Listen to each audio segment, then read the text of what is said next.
Hey everyone, Katie here. We have a guest, Dr. Ayana Jordan. I'm going to call you Doctor in the beginning so folks Okay. know. I'm going to introduce her soon. Just want to let you guys know that Jay will not be joining us today for this episode. Mommy Dewey's called and she answered. So that's Yeah. that. We're recording this episode the first day of Leo season, which I'm really, really happy about. Before I get into introducing Dr. Jordan, Ayana, are you into astrology? I am. I'm not a huge believer, but I do let it guide me, to be totally honest. I'm a Libra. A Libra. Okay, I've been meeting so many Libras lately. I feel like in New York, I didn't know any Libra, and then I moved. And then I just keep on meeting Libras. And I'm like, what is going on? Yeah. But okay, Libra. Do you know what your rising sign is? I don't know. You have to tell me. I don't know. We'll That's figure fine. it out afterwards. Yeah. That sounds good. Yeah, generally, Jay and I would open an episode. We haven't recorded, I think, for the month of June, and it's just it wasn't there. So forgive me, y'all, but it just wasn't there. I wasn't in the mood, the right, mindset. But now I'm feeling a lot better. And yeah, we just wanted to get this episode out for July. We definitely have an amazing guest. I'm just gonna go ahead and introduce her. So Dr. Ayana Jordan is a research and addiction psychiatrist. Over the past 10 years, her research, educational, and clinic work has included focusing on increasing the access to evidence-based substance use treatment for Black, Latinx, and Indigenous folks of color, both nationally and abroad. Dr. Jordan, Ayana, she told me to call her Ayana. And after I finish introducing her, I'm referring to her as Ayana. Dr. Jordan is an expert in the field of providing addiction services for underrepresented and underserved populations, where she has served on national committees and been sought after for her findings and consultations. I personally, Katie here from Black Girls Club, was introduced to Ayana's work via Instagram, and I automatically became a fan. A supporter. That's a supporter. Like a fan. I mean, we're Gen Z is a Gen Z world. So a fan, a supporter. Someone who resonated with her work. So if we could just give a round of applause. But yeah, Ayana, how you doing? I am good. I'm better because I'm on with you, and I think you are. And the site is the epitome of really Black girl womanhood, supporting one another out loud. And I am a fan. So listen, it's all good. And I really feel quite humble and privileged to be a guest on the podcast. And really, after the news about Biden being out, I think it's good because I do think there's going to be an attack on Blackness and Black femaleness and everything that it is to be a woman. And so figuring out ways to protect our own sanity, mental health, and recovery, I think is just there's no better time, right? So I'm feeling okay. Thank you for sharing that. And I guess that's why I really resonated with your whole existence. I'm not a fan of social media. I think it's really harming, especially our girls, our youth. I don't think it's doing them justice. But when I come across pages like yours, I'm like, yes, we do need this representation. And I think that's why I really resonate with you, because you're very clearly culturally involved. You understand what's going on. You understand you're a Black woman. You understand what matters to Black women. You were at one point a Black girl like I was. You understand what matters to Black girls. At the same time, you have chosen to go into a field work that is kind of currently ignored. Totally. By our community, and sometimes it's internally, but definitely externally also. And the fact that you just brought up, I'll be very honest, and we can get into that maybe a little later on. I went to school. I was a poli-sci major, so I was really big on research. I thought I was going to be a researcher. I thought I was going to be a politician. And the truth is, getting involved, being involved in that field, the study was very depressing. You just realize how, for lack of better words, evil people are. Yeah. You realize just how, it was kind of like a reality check to realize and understand that people truly don't care about other people. Like, it's all a facade. And that's generally, in my opinion, most politicians. So I don't speak on politics now because I just have I have a lot of resentment, disdain, sadness.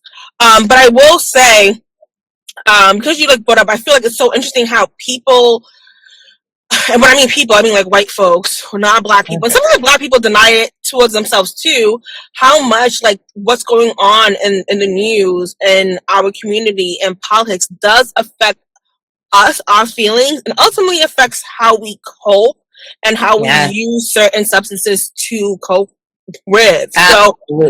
Absolutely. Yeah. And I hear you. And I always say, unfortunately, this nation world is political. And even when we don't want to be involved and we can make a conscious effort, and I think a lot of times we have to protect ourselves from the evil.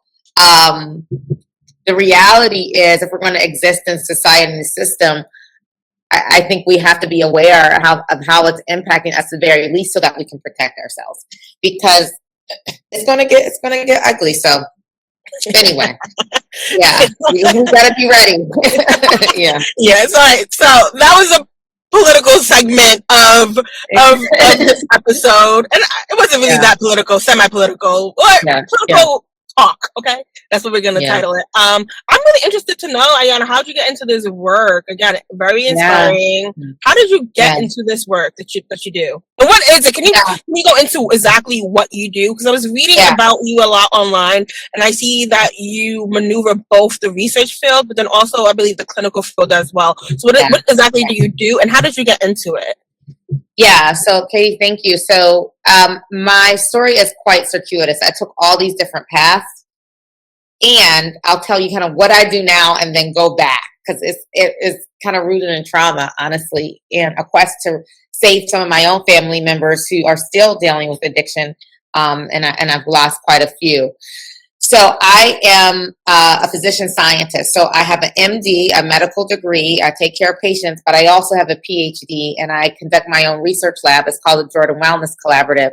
And we unapologetically focus on Black and brown people. And I mean that the entire diaspora, Indigenous folks, Afro-Latinos, people racialized as other folks, but also Black people. And so I take care of patients. Before, I used to take care of patients a lot more. I take care of patients once a week now in a federally qualified health center in Brooklyn. And then my lab is out of NYU, and I have an office in Midtown Manhattan in the city.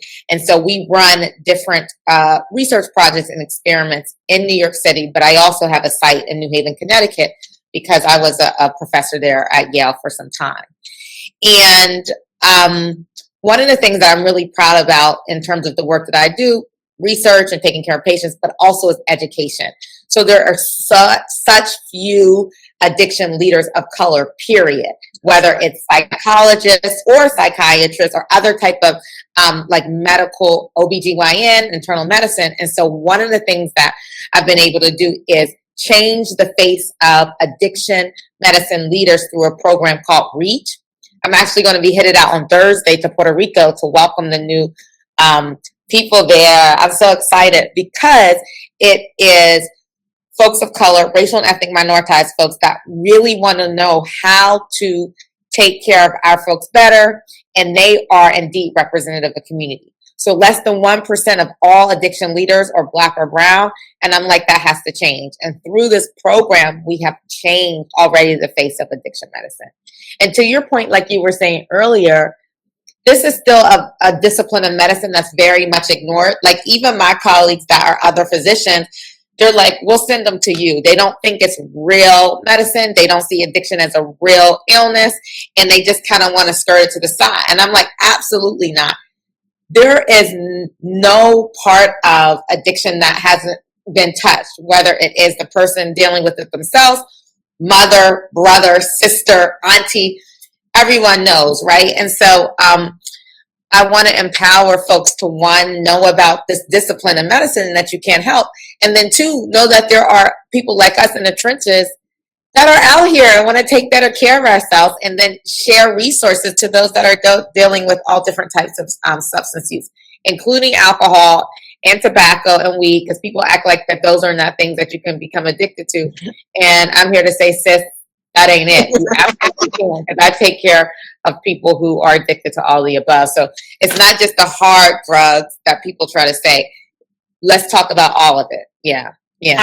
I love that. And before, I still remember, I want to know, you got into what you do, and I kind of want to go into how did you get here. But before that, you brought up most of the things that I just want to let you know I resonate with. So actually, one, I love Puerto Rico. I fell in love. I love Puerto Rico. I fell in love with Puerto Rico since I was in when I was in high school. I haven't been back to the island and maybe since before the pandemic, but it was always a spot. I'm a Cancer, so when I attach or resonate with something, I'm like, unless it's like extremely harmful, like alcohol, I have to break up. But generally, once I resonate, I'm going back, visiting, remembering, cherishing. So Puerto Rico, I think, is a beautiful island to be on, to live, and definitely to work and do the work that you're doing. So that just made my heart smile. Shout out to Puerto Rico. Also, you mentioned, I just recently left a summit.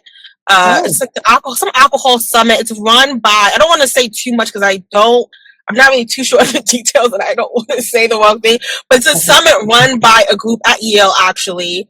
And they invited, it's an alcohol, so I went to the alcohol satellite meeting. Do you know what I'm talking about? This meeting specifically was in St. Paul, Minnesota. You know what I'm talking about? I don't know, but if it's run out of Yale, then I'm sure that I know of it. If you tell me the name, I'm sure I know. Yeah. I'll tell you. It's not a secret. But I might be joining the board, so I'm just like, before I even announce it, I'll tell you after. Yes. But it's not like I'm trying to keep it a secret from the listeners. But anyways, so I went to one of their satellite meetings in June, and they invited me to speak about the people, the experience side of addiction and substance misuse. And when I was there, I was just blown away because it was like PhD students, college students who their thesis and their area of study was focused on like alcohol. And again, I was a poli-sci major who did research. I had thesis. I had an advisor who I could not stand. I had to do like experiments and all of that. So it kind of like brought me back to when I was in college. But my focus was more on genocide, more on people, more on war. And it just made me cry. I'm like, oh my gosh, I didn't even know that people dedicated research to this.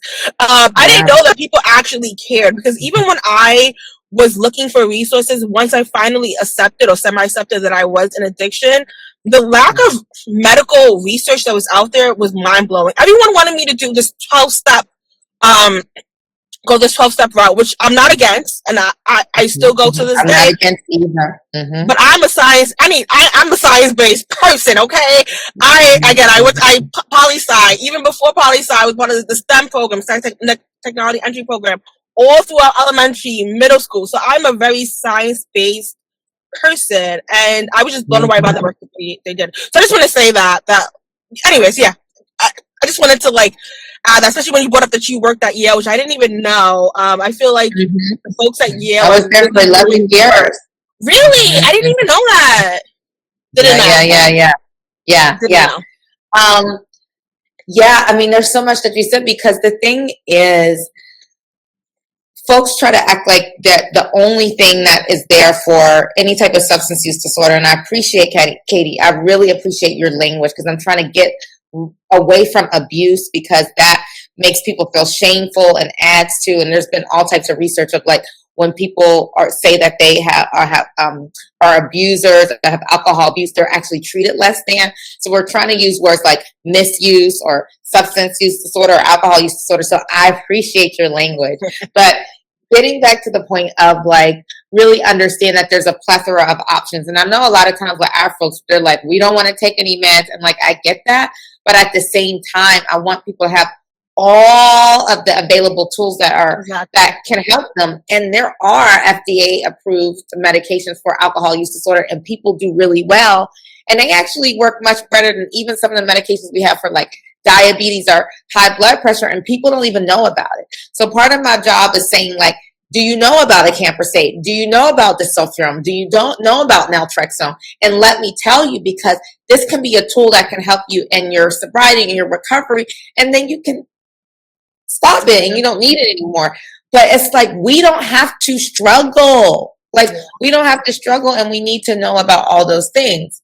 But I love, and I really did enjoy my experience at Yale, because that's where I went to residency after I got out of medical school. Yeah, That's where I did my fellowship, in addiction psychiatry. And so I really got my chops taking care of majority Black people in New Haven that dealt with alcohol use disorder. That's one of my trials through research that specifically focused on Black adults with alcohol use disorder started in New Haven. And I'm like, I'm going to finish it there, because that's kind of the people, the community that embraced me, right?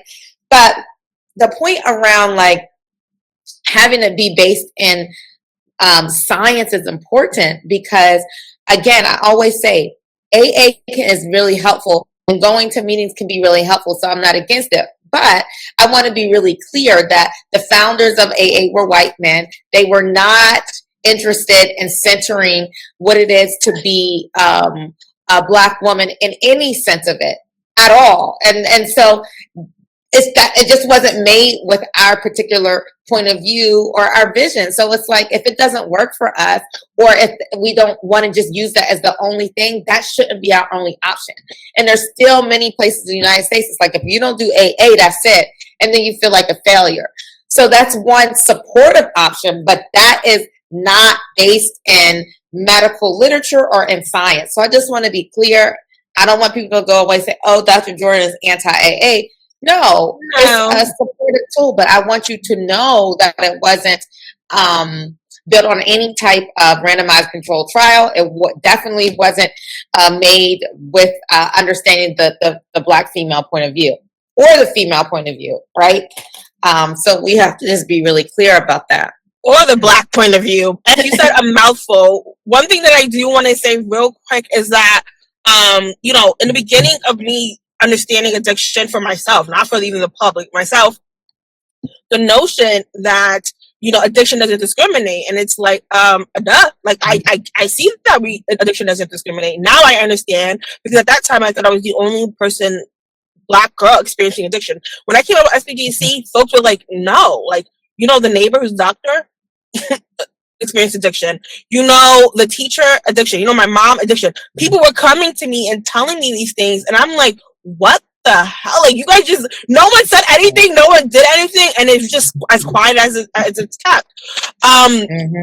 Navigating a little bit different to another sector. So it made me think that, okay, so Black people do suffer from addiction. We're just not comfortable, especially considering all the racial bias and medical history trauma that we have with this country. We're just not coming about and saying and talking about it out loud. That's one.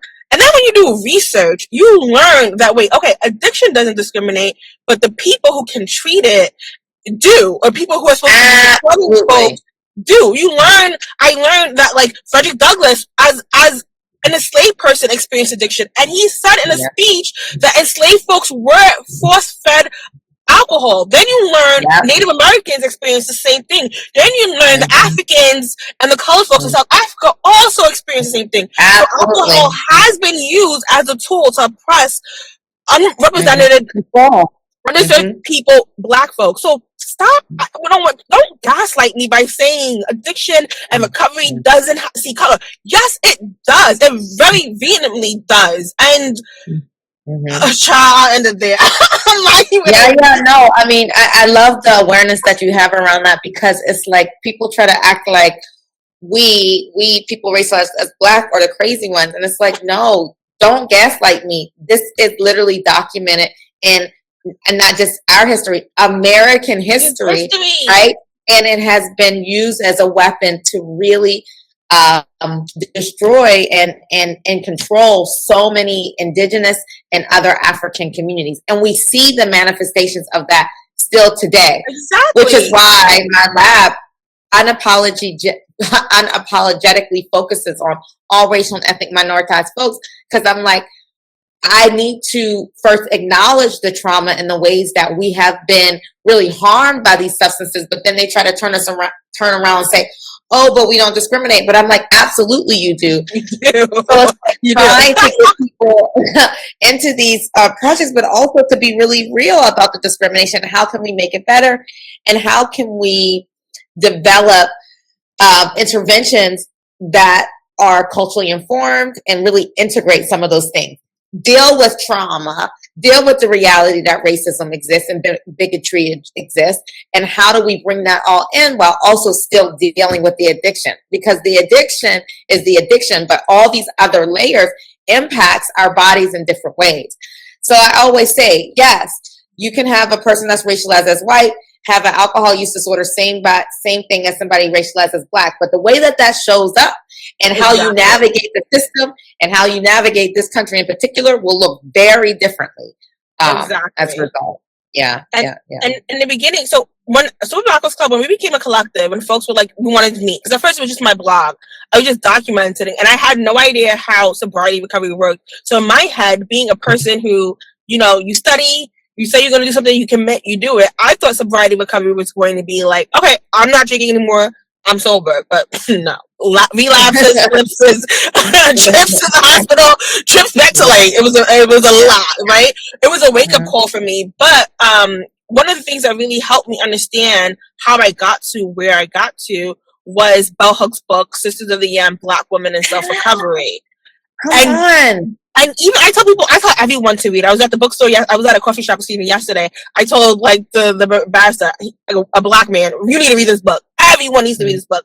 I always say chapter 5 is about addiction. It's called Growing Away from Addiction, and she does address how Black women specifically, how our relationship to substances, including food and shopping, how we use it as a coping mechanism. So that's just one chapter about addiction. But the whole book, to me, is a framework of understanding how just because, someone might not have gotten to your face and be like, you're N-word, I hate you, you're not allowed to this program, it doesn't mean that you do not have the mindset and the mindset and the behavior of you haven't been affected by it, or you yourself are practicing the mindset behaviors of anti-blackness, of capitalism, of white supremacy, of extreme capitalism, white supremacy, and how that manifests and how you see yourself. So when I read that book and how I saw other Black girls in comparison to my success, how I saw myself in terms of my weight, my skin color, the way I wore my hair, how I saw other people in general, the people who I felt like I wanted to be close with, despite having any type of authentic or genuine connection with them, was all reflected in basically white supremacy. I was anti-Black as, excuse my language, fuck. Mind you, I was like, and this was after law school that I'm coming, literally within the first year of graduating, working at a firm, when I was adjusting my substances with alcohol, that's when it exacerbated. That's when it became at its highest. So even before that, I'm doing all this protest. I'm a poli-sci major.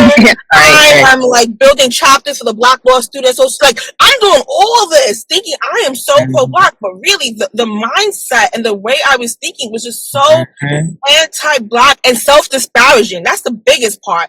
It's like if I am having all these ideas, and even if I'm not saying it out loud, but in my head I'm like, okay, I'm a little too dark today and doing things to make myself lighter. Or, I don't like the way my butt is protruding, even though I'm at the lowest way I could possibly be without being sick, and I'm hiding my body with like sweaters and clothing, even though I'm not saying certain things out loud, my actions are reflecting on how I see myself.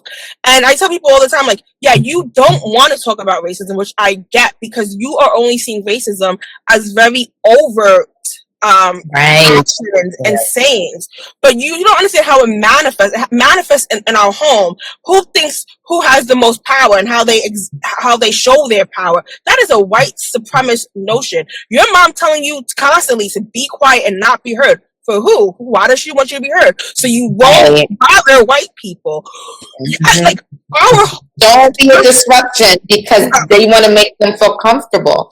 Yes. All of these, like, oh my gosh, Katie, everything that you're bringing up is so powerful. And I just am so grateful that you brought up the Bell Hooks book, because that is going to be every year in the program that I was telling you that we develop addiction leaders. I give them 2 books for graduation. And this is top of mind because I haven't read it in years. But I'm going to make sure that I gift that book to them because it is very lovely in the uncovering of all the ways that racism impacts us. And it doesn't have to be like you said, oh, you are a nigger, you're not worthy. It's like, no, the ways in which our society tells us, especially as Black women and Black girls, that like we have to quiet ourselves, or that we have to be meek for the approval of others, or that we have to also hustle or be doing things like, that's why I try and go away from Black excellence. It's like, no, girl, just be you. Like, we deserve how to make mistakes. We're deserving of learning from falling down, right? All of those things are the ways in which white supremacy is so indolent but so harmful. And then you're trying to cope with these things, and you see, I am eating, I am drinking more, I am smoking all the time, and you are trying to deal with the real trauma of a system based on race discrimination. So It's like, yes, yes, yes. What a amazing scholar. So thank you for just reminding me of that. But also, this is why Black physicians and Black researchers matter, because we understand the importance of bringing that into the treatment and explaining to Black girls and women, like, this is why you feel this way. This is why alcohol or other substances make you feel so good, because it's your way of controlling all of these external hurts that you have no control over. But that's why I'm like, part of recovery, and I had to learn this myself, and I'm still learning. I'm a work in progress, which is why people are like, oh, Dr. Jordan on Instagram, you show your body. Absolutely, because for so long I didn't, because it was like, it wasn't cool for me to have a big butt, big hips. And it's like, no. This is what I'm going to do, because it's my own way of saying, I'm here, I matter. Exactly. Also, this is what a physician looks like. This is what a researcher looks like. And that is going to appeal to so many folks who have been ignored. And I refuse to be silent for your comfort anymore. Right.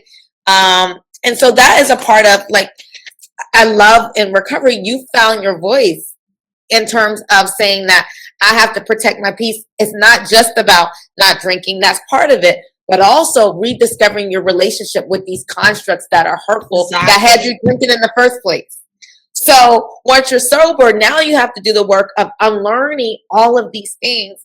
And then you brought up our Black mamas. Sometimes they are well-intentioned, but they've been socialized in the same harmful system. So they're sending us messages that are no longer useful or traumatic. So even in the work with some of my patients that from historically excluded backgrounds, I'm like, sometimes mama doesn't know best. Doesn't mean that she's not well-intentioned, but we have to leave that at the side and learn for ourselves through our own scholarships, through our sister circles, through SBGC, which I love, because I often now use that resource as a way to give to my Black women, like, this is what you can do. Because I work with so many, they come to me and they're like, wow, I'm so happy you exist. What are some resources for us? So your vision, I just want to just salute you so much. I talk about you in circles that you don't even know. And I just want this platform to continue to grow and expand and beyond and internationally, because it's so useful in the recovery, for sure. Mm-hmm. Thank you, Ayana. And I want to go further into our goals, maybe a little later on. But I do want to get into, like, so again, how did you get into this field? Work. Yes, I think that's important. Yeah, I'll be really brief, but it's a painful story. It's a personal story. I have told it because I think it matters. I have never, ever, and I want to be clear, struggled with any type of substance use disorder. However, I was raised by, and at one time was married to someone that had cocaine problems. So my father had alcohol use disorder and ended up dying as a result. I was really public around that. He had a stroke related to alcoholic cardiomyopathy, when your heart stops working because of it was damaged by alcohol. And it changed my life. All of my dad's siblings deal with substance use disorders. My uncle, his youngest brother, actually died from a cocaine overdose. And my another uncle, my dad's brother, actually died by suicide, but he got addicted to heroin during the Vietnam War. And then my aunt, the only sister, she's in recovery now. Black woman had an alcohol use disorder. So I have a lineage of many people in my family being impacted. And so I automatically know because of this genetic lineage, I am at risk of developing a substance use disorder, specifically alcohol and cocaine. And so I realized that I had to really rein it in terms of my coping when I was in medical school.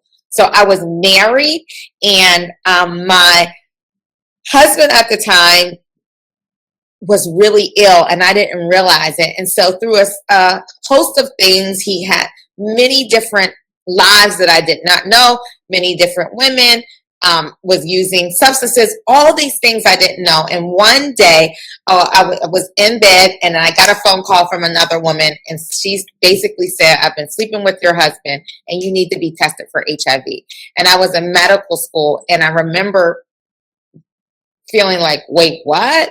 I was married to this man, we had created a life, et cetera, et cetera.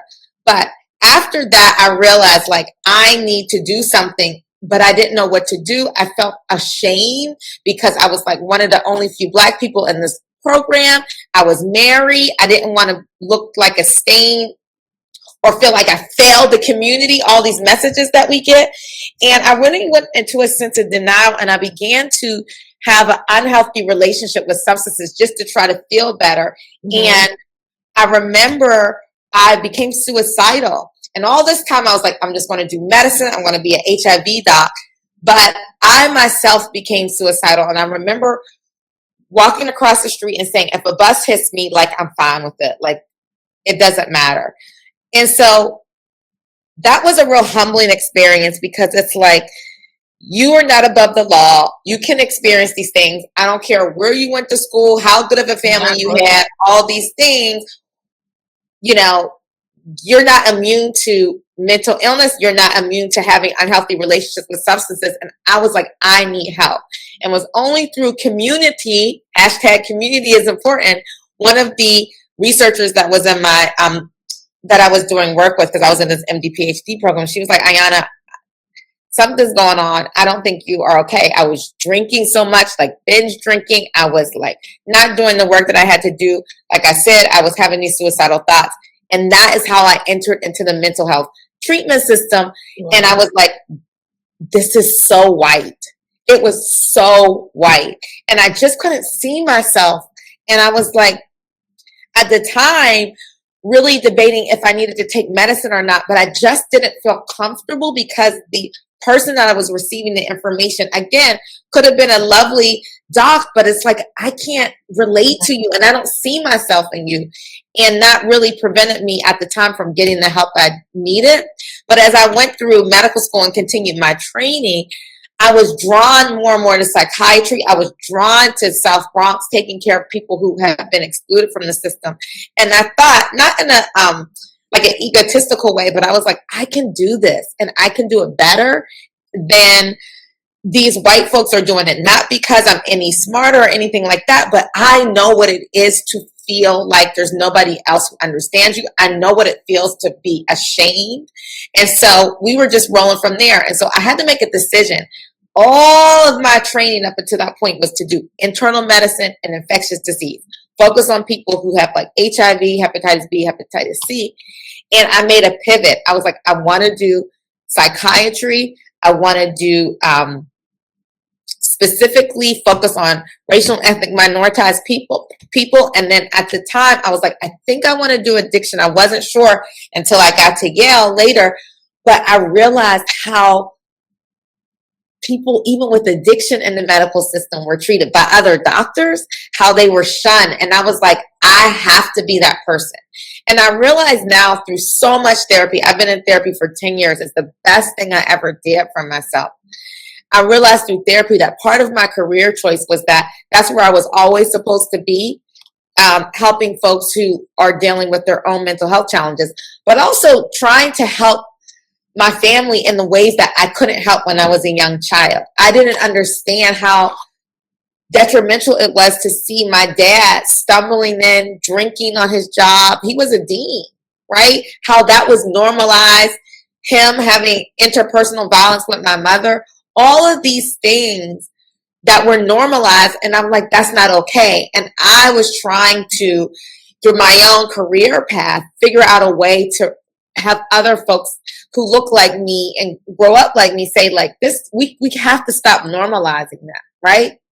And trying to figure out healthier coping styles. So anyway, that's how I got into it. And I'm so grateful. I think it was divine intervention. Obviously, I didn't die by suicide. Thankfully, I'm out of that marriage. But I'm really clear now about how, to the point of, we are not so strong that that these things don't impact us.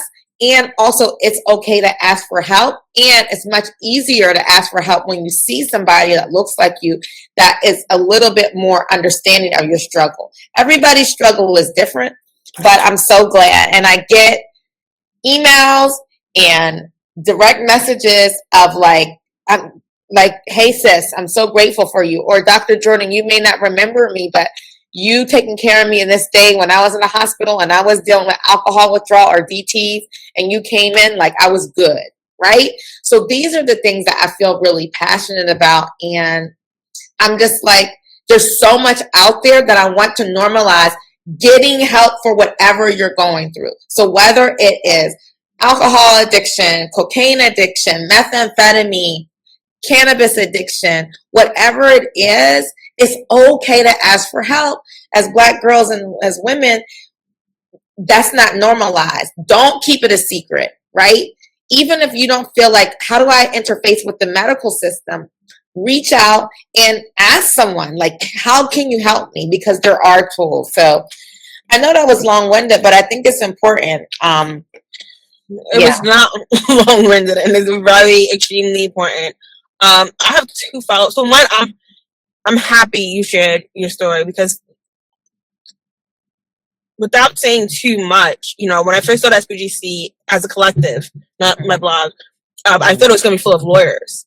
And it's not, even because lawyers do have a huge, drinking is a huge problem in the legal field, legal practice. It is what it is. But no, the biggest professional practice that's prevalent in the club is nurses and doctors and therapists. And it makes sense. It makes sense on so many, it's not right. And it shows that the level of care and support personally and for wellness, I don't think that the folks who are in the medical field are receiving. But it makes sense of, one, depending on like your experiences in during childhood, teenagehood, you would want to go out and help folks experiencing a multitude of areas in the medical field. And then the things that you're seeing, the things that you're doing in the practice as you are also living your own human experience, it can be a lot, and without like the right coping mechanism. And I'm not talking about your story per se. I'm talking about the overall arching theme that I hear. It makes sense that like alcohol would be the quickest thing to pick up for relief and then get back to work. So I'm telling you right now, Ayana, you don't know how much I know. Like, just that alone is going to help so many people. In the beginning, folks used to be like, I'm like, just reach out to your leading physician and just tell them you need time off. They're talking. They should understand. And they would all tell me like constantly, no, Katie, like, you know, I even hinted, and now they're asking me questions, and they don't want to be fired. And this is more so in 2019-ish, before 2019-ish. This is around that time, and I was just like blown away. I was like, what? Like I would think they would understand. I know I've done things at my jobs that like I could have gotten in a lot of trouble, but the fact is that like many of my bosses had at one point or another experienced substance misuse, abuse, were in addiction, and they were like, hey, you need to stop drinking. and they were understanding. Yeah, and I do think, and I appreciate you saying that, Tom point, because as we have collectively gone through the pandemic globally, right? People understanding how alcohol use has just skyrocketed and how that is having an impact on folks being able to function. And so there is a lot more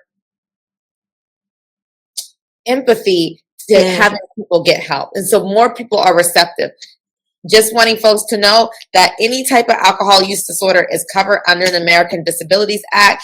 For many folks, they actually can go out on medical leave. I actually had a friend I just encouraged to go out on medical leave because of their alcohol misuse. And so they can't, like an employer has to protect your job and cannot even ask you about that when you're getting treatment. So these are the things that one, HR may or may not tell you, but I do think that there is a shift in the energy because more people are being impacted by it because of the collective trauma that we've all gone through, and they actually do want to help and support.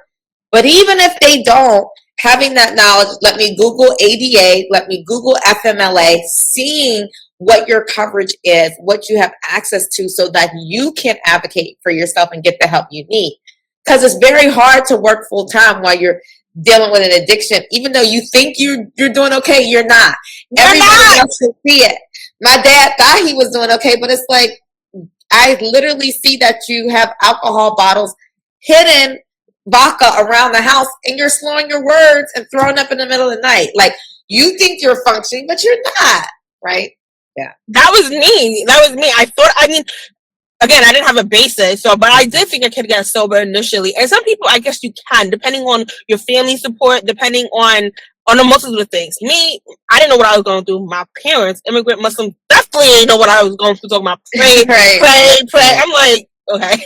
Like, I feel like I had no one. I had already ruined so many relationships, so many friendships. And the thing that helped me, I tell people, first of all, I have no shame. I've been working in this country since I was 14, okay? 14 at the local mall in Staten Island. Anyways, when I realized that I could not get sober working at any firm, like, first of all, working with a bunch of white old men was just not it for me at all for a multitude of reasons. Won't get into it. But it was definitely, like, I always we need a part two, because that is traumatic in of itself. But go ahead. Exactly. I felt like I was coming home, always needed something to take the edge off. So I had to be honest with myself. And I don't know how I got the idea. I don't know what came into my head. I went to I don't know what you call it in New York, HRA, got on food stamps, got my the Medicaid office paid for Medicaid, went on MAP, the medical assistant therapy. So long as I was doing medical assistant therapy for my substance use, they were paying for everything. As long as I went to outpatient, and honestly, it was the most. Don't get me wrong, I still had a relapse, but it was the most sober time I have ever had in a while. And it was just what I needed. I just needed time to just really understand what I was going through and how much work this was going to take. This was not for me, was not going to be something like passing a test, which for me is easy. I can do a test, I can do a project, I can do a thesis. That is easy. This was nothing like that. This was going to take a lot of emotional and mental work that I just wasn't prepared for. So even though I always tell people I didn't like stop and end treatment and got sober, that's just not how it happened. Especially for me, my addiction happened really quickly. Don't get me wrong, I was always drinking problematically. I have to, because this is such a good point around what is the trajectory of women in particular in terms of how do they what does the addiction pattern look like? So you said a couple of things, and it's just so powerful. I'm just so grateful. One is around, like, you were doing all this. It takes work, right? You were dedicated to this, and you still had a lapse. I just want folks to know that is the trajectory for most. And like you said, we always have a spectrum where you have folks that can just do it. They don't need anything, and they're sober. That is the minority.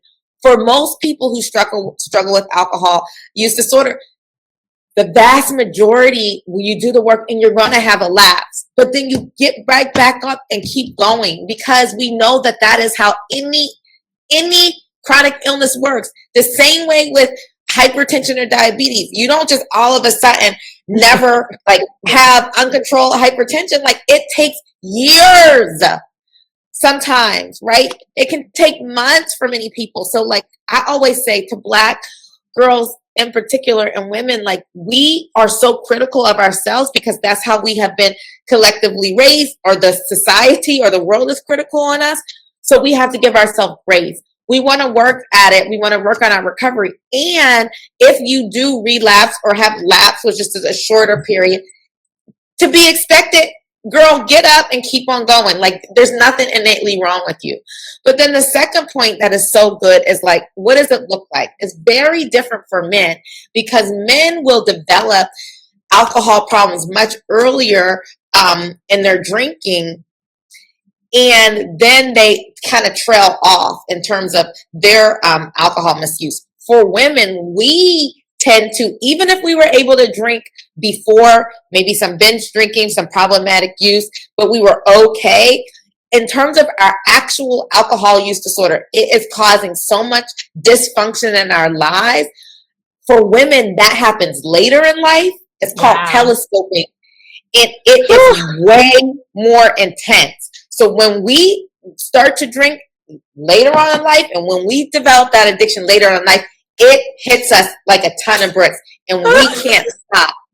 And that phenomenon is called telescoping. Wow. And it has been studied, the difference in how men and women develop an alcohol use disorder. So I want us to understand that, because even though we start later on in life, it's usually during the time when we're working, when we have our careers, when we have multiple responsibilities, and then we go off the deep end very quickly. So that's kind of the trajectory, so you know.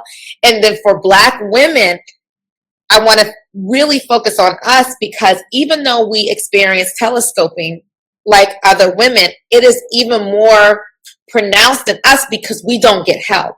White women are much more likely to get help for the alcohol use disorder because of their communities and the society. It's normalized to ask for help.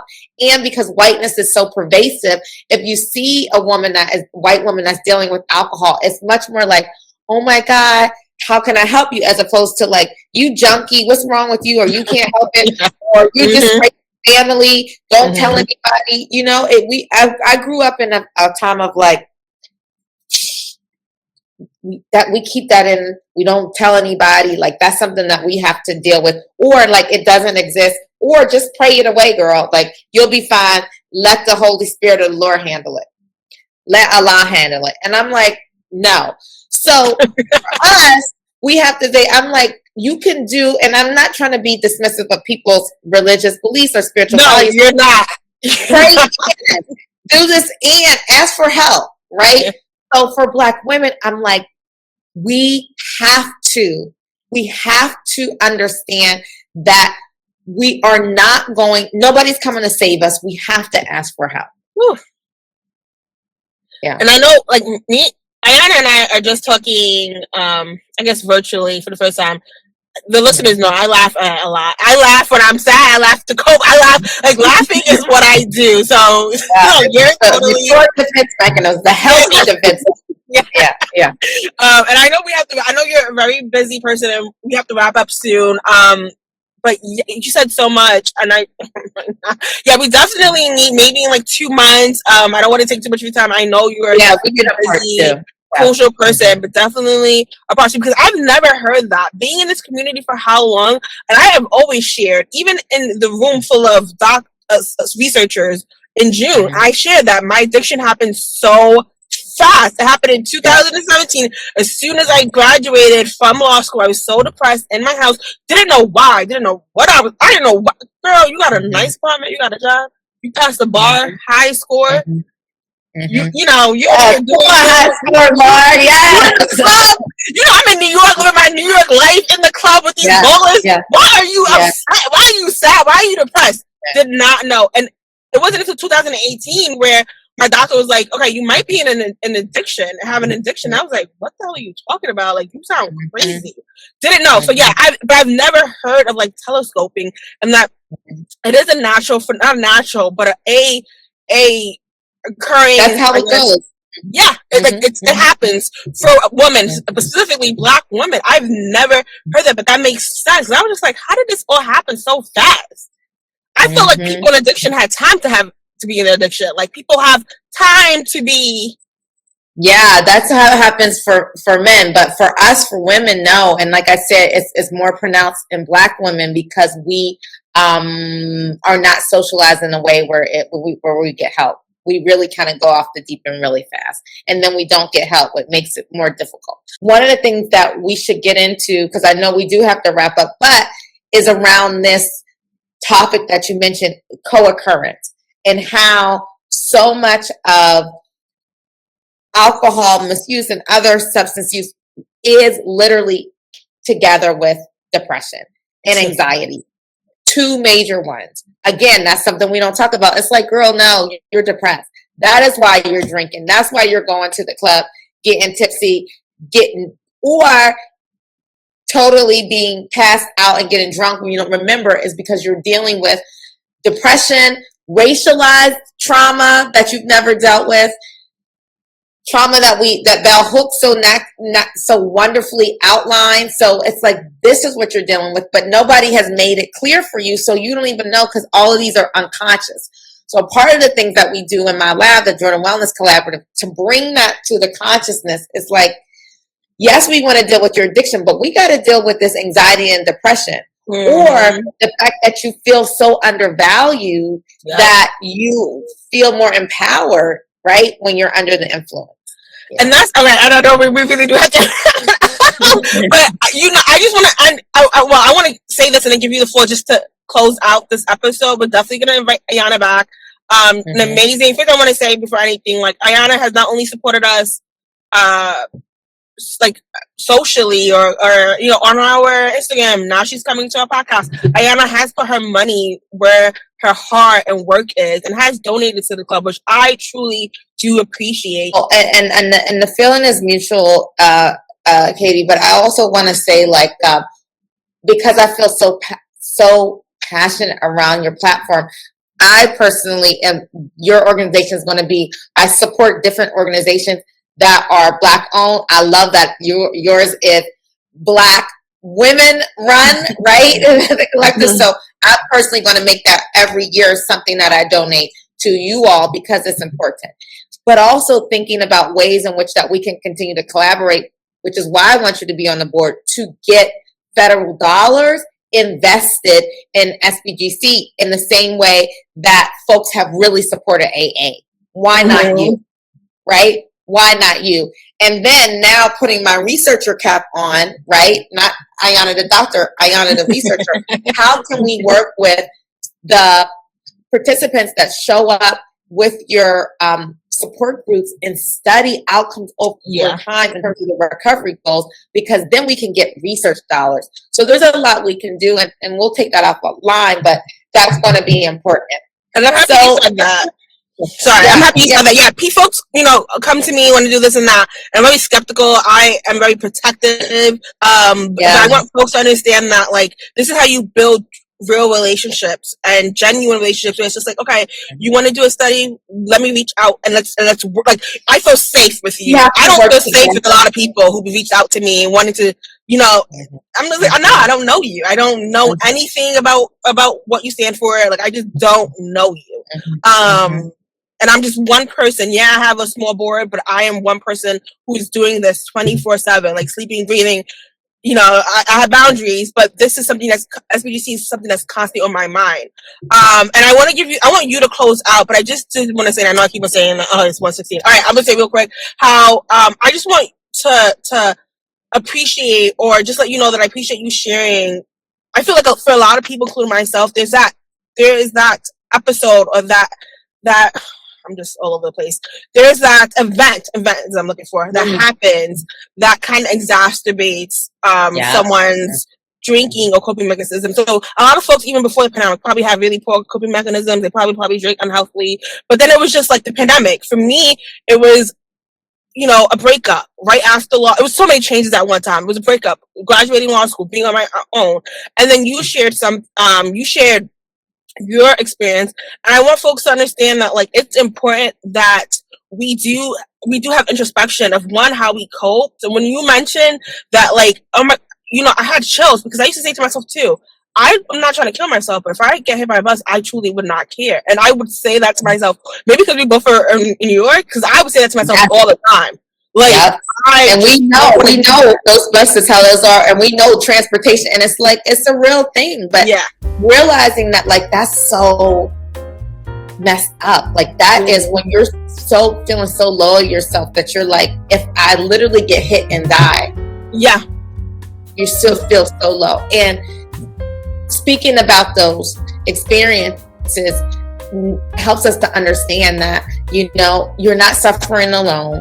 These things are not normal, and there's other folks that look like you that are going through the same things, and you can get help.